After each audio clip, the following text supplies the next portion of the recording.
আজকে ছেলের রুমটাকে গুছিয়ে পরিপাটি করলাম। ওর রুমটা খুব এলোমেলো ছিল। এই এলোমেলো রুমটাকে গুছিয়ে নতুন রূপ দিলাম। তারপর ইফতারির পরে চলে গেলাম কেনাকাটা করতে বসুন্ধরাতে। হ্যালো এভরিওয়ান, আসসালামু আলাইকুম। কেমন আছেন সবাই? ছেলে মানুষরা বুঝি এমনই হয়, তাদের রুমটাকে একেবারে জঙ্গল করে রাখে। আমার ছেলে তো এত বড় হয়ে গেছে, তারপরও ওর রুমটা এলোমেলো থাকবেই। ছোট থাকতে তাও রুমটাকে গুছিয়ে রাখতো, সুন্দর পরিপাটি করে রাখতো। কিন্তু এখন বড় হয়ে মনে হচ্ছে যে ও বেশি এলোমেলো হয়ে যাচ্ছে দিন দিন, আর সব কিছু এলোমেলো করে রাখছে। তো চলে গেছে উদ্ভাসে কোচিং করতে, আর এই ফাঁকে আমি ওর রুমটাকে গুছিয়ে দিচ্ছি। তো বিছানার চাদরটা চেঞ্জ করিনি, 2 দিন পরে চেঞ্জ করব। সেই কারণে চাদরটা আমি উল্টে আবার বিছিয়ে দিচ্ছি ঝেড়ে ঝুড়ে, তারপর বিছানাটা গুছিয়ে নিচ্ছি।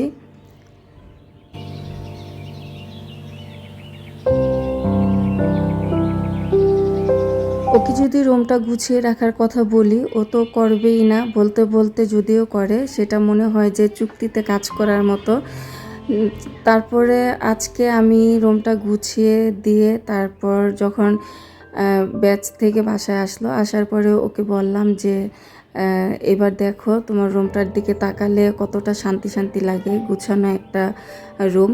ও আমাকে উত্তর দিল, আমার কাছে এটাই অশান্তি লাগে, ওর কাছে নাকি এলোমেলো থাকাটাই শান্তি লাগে। কি বলবো বলেন, মাঝে মাঝে রাগ হয়, আবার মাঝে মাঝে ওর কথা শুনলে হাসিও পায়।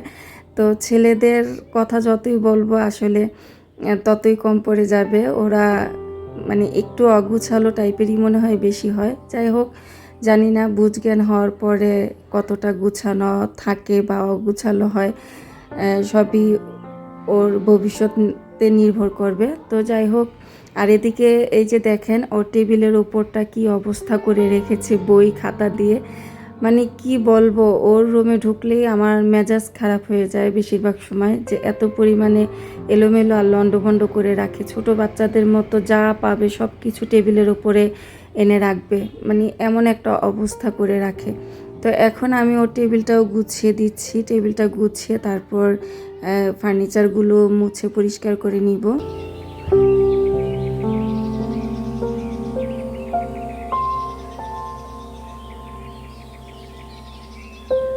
একটা আপু কমেন্ট করেছে যে বাসায় তো ছোট বাচ্চা নেই, এই জন্য এত গুছানো থাকে।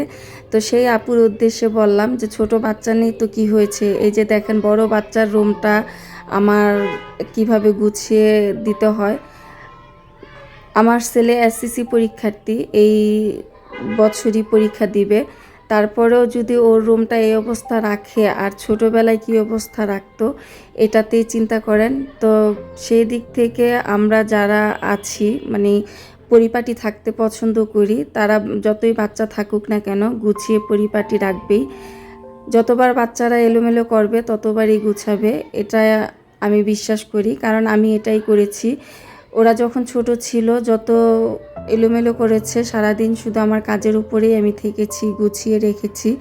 এটা করতে করতে যেন আমার একটা অভ্যাসে পরিণত হয়ে গেছে।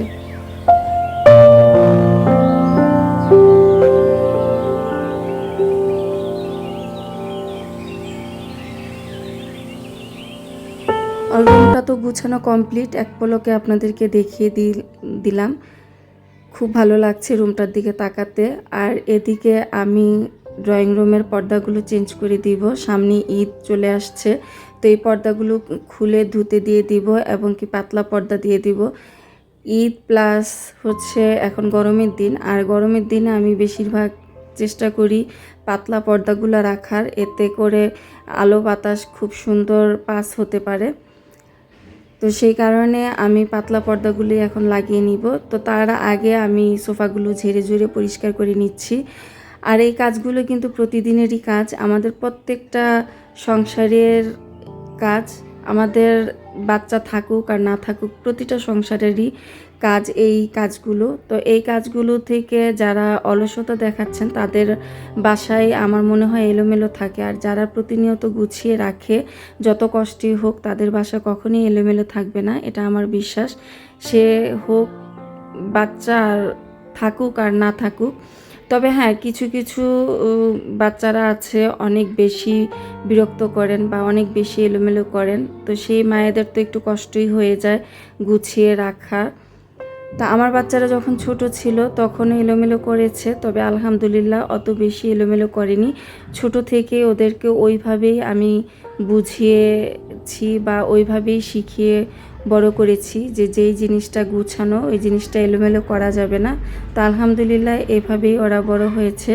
তো কথা বলতে বলতে কিন্তু আমি এই যে পর্দাগুলো জালনাতে দিয়ে দিলাম, আর সেই সাথে আমি সোফাগুলো মুছে পরিষ্কার করে নিচ্ছি।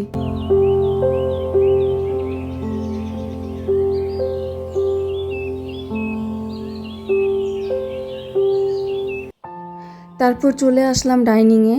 আর ডাইনিংয়ে কাজ করতে করতে হঠাৎ করে আমার বড় ভাই ফোন দিল, তো তার সাথে কথা বলছি আর হচ্ছে ডাইনিং টেবিলটা মুছে নিচ্ছি। আসলে বড় ভাই থাকলে খোঁজখবর নিলে খুব ভালো লাগে। যাদের ভাইয়েরা খোঁজখবর নেয় না তাদের আসলে অনেক বেশি কষ্ট। তো আমার ভাইয়েরা আলহামদুলিল্লাহ খোঁজখবর রাখে তাদের সামর্থ্য অনুযায়ী। এটা আল্লাহ পাকের কাছে অনেক শুকরিয়া। তো যাই হোক, আমার ড্রয়িং ডাইনিংও গুছানো হয়ে গেছে। তো সারাদিনের সব কাজ শেষ করে ইফতারির পরে এই যে চলে আসলাম বসুন্ধরা সিটিতে। আমাদের এখনও মার্কেট করা হয়নি, তো আজকে মার্কেট করব, সেই জন্য মার্কেটে চলে আসলাম। তারপরে তো মার্কেটের ভিতরে চলে আসছি। আর বসুন্ধরা সিটিতে যমুনার চেয়ে বসুন্ধরা সিটিটাই আমার কাছে বেশি ভালো লাগে। আমার কাছে মনে হয় যে অনেক বেশি খোলামেলা, আর যমুনাতে একটু আটকানো আটকানো।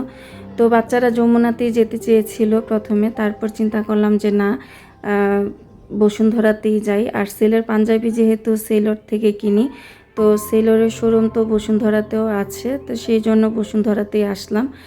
তো এখান থেকে সেলের জন্য পাঞ্জাবি নিয়ে নিলাম, আর আমি ঘুরে ঘুরে দেখছিলাম এখানে থ্রি পিসগুলা, মানে প্রত্যেকটা ড্রেস এত পরিমাণে দাম, প্রচুর পরিমাণে দাম। আসলে ব্র্যান্ডের জিনিস বলে কথা। তো যাই হোক, ড্রেসগুলাও খুব সুন্দর ছিল। সেই সাথে একপাশে এই যে ব্যাগের যে কালেকশনগুলা, ব্যাগের কালেকশনও ছিল দুর্দান্ত। আমার তো এই ছোট ব্যাগটা ভীষণই পছন্দ হয়েছে, তবে প্রচুর পরিমাণে দাম। আর দামের চাইতে বেশি আমার ব্যাগ কয়েকটা হয়ে গেছে। আমি যেহেতু কিছুদিন আগে ইন্ডিয়া গিয়েছিলাম, ওখান থেকে ব্যাগ নিয়ে আসছি, এই জন্য আর নেওয়ার ইচ্ছা হলো না। তারপর এই যে আমরা কিছু খাওয়া দাওয়া করে তার বাসায় চলে যাব। তো টাটা, বাই বাই, আল্লাহ হাফেজ, আসসালামু আলাইকুম।